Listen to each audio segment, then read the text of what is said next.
जय श्रीराम. श्री ब्रह्मचैतन्य गोंदवलेकर महाराज यांच्या प्रवचने ह्या पुस्तकातील आज 21 जुलैचं प्रवचन. वेदाप्रमाणे नामही अनादि अनंत अपौरुषेय आहे. शास्त्रामध्ये असे सांगून ठेवले आहे की कृतयुगामध्ये ध्यानाने, त्रेतायुगामध्ये हवनाने आणि द्वापार युगामध्ये देवार्चनेने भगवंताची प्राप्ती होते. परंतु कलियुगामध्ये त्यापैकी काहीच होणे शक्य नसल्याने भगवंताचे केवळ नाम घेतले तर मनुष्याला त्याचे दर्शन घडेल. शास्त्राच्या या सिद्धांतांचा संतांनी स्वतः अनुभव घेतला आणि मग लोकांना सांगितलं की 3.5 कोटी जप केला असता चित्तशुद्धी होते आणि 13 कोटी जप केला असता भगवंताचे दर्शन होते.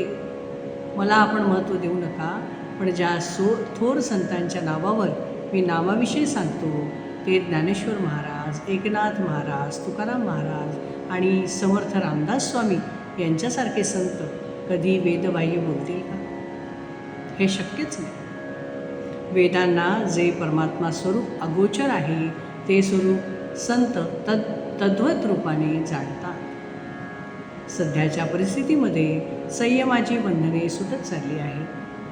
म्हणून संतांनी कळवळून नाम घ्या असे सांगितले. वेद भगवंताचे वर्णन करतात. नाम देखील भगवंताचेच अस्तित्व प्रकट करते.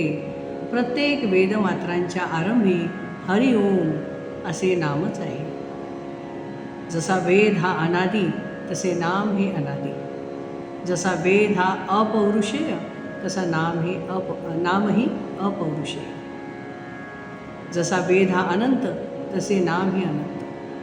प्रत्यक्ष शिवाने नाम घेतले म्हणून ते अनादी साधन आहे. इतर साधनांना आणि वैदिक कर्मांना आहार विहारांची बंधने असतात. भगवंताच्या नामाला ती नाहीत. नाम हे आगंतुक नाही. आदिनारायणाने वेद सांगण्याच्या वेळी जो ओम ध्वनी केला होता तेच नाम होय. म्हणून सर्वांना माझी विनंती आहे की आपण नाम घेत जावे, किंवा आपण नाम घेतले असता वेदांचा खरा अर्थ आपल्याला कळेल अशी माझी खात्री आहे. वेद म्हणजे भगवंताची स्तुती होय. ती करीत असताना म्हणजे वेद म्हणत असताना आपले लक्ष शब्दांकडे नसावे, त्यांच्या अर्थाकडे असावे. अर्थ न समजला तरी लक्ष भगवंताकडे असावे. आपण नेमके तेवढेच विसरतो. नाम घेणाऱ्या लोकांनी शास्त्राच्या विरुद्ध वर्तन करू नये. आपल्याला शक्य आहे तितके वैदिक कर्म करावे, परंतु चित्तशुद्धी होण्यासाठी त्यावर पूर्णपणे विसंबून न राहता कर्माच्या जोडीला भगवंताचे नाम घ्यावे. भगवंताला लबाडी खपत नाही.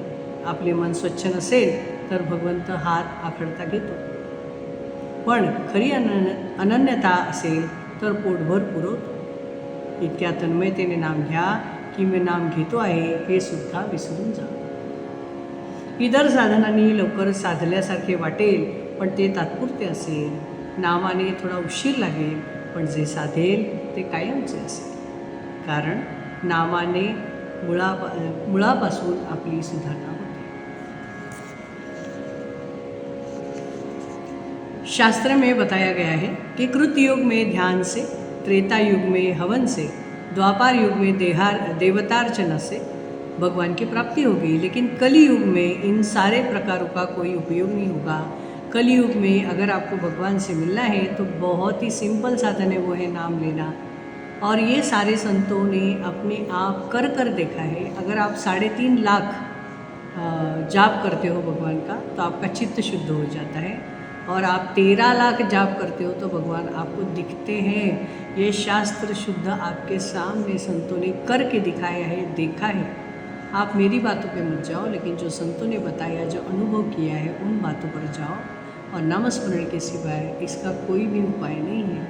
आजकल आपने देखा होगा कि मानसिक कंट्रोल, लोगों का मन का कंट्रोल छूटता जा रहा है. लोग कैसे भी बिहेव कर रहे हैं. परसों की घटना देखो, ट्रेन में एक लड़के ने सिर्फ दरवाज़ा बंद करो बोला तो दूसरे लड़के ने उसको मार डाला. मतलब हमारा मन और हमारा विषय कहाँ जा रहा है. तो इसके लिए नामस्मरण करना बहुत ही ज़रूरी है आज के ज़माने में, जिसके लिए चित्त शुद्धि हो जाएगी और हमें आंतरिक समाधान, सात्विक समाधान मिलेगा और हमारा मन भटकेगा नहीं और ईश्वर प्राप्ति तो निश्चित ही निश्चित होगी। तो नामस्मरण कीजिए, खुश रहिए। श्री राम जय जय राम, श्री राम जय जय राम, श्री राम जय जय राम, श्री राम जय जय राम,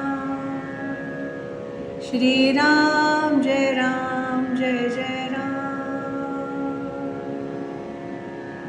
जय श्री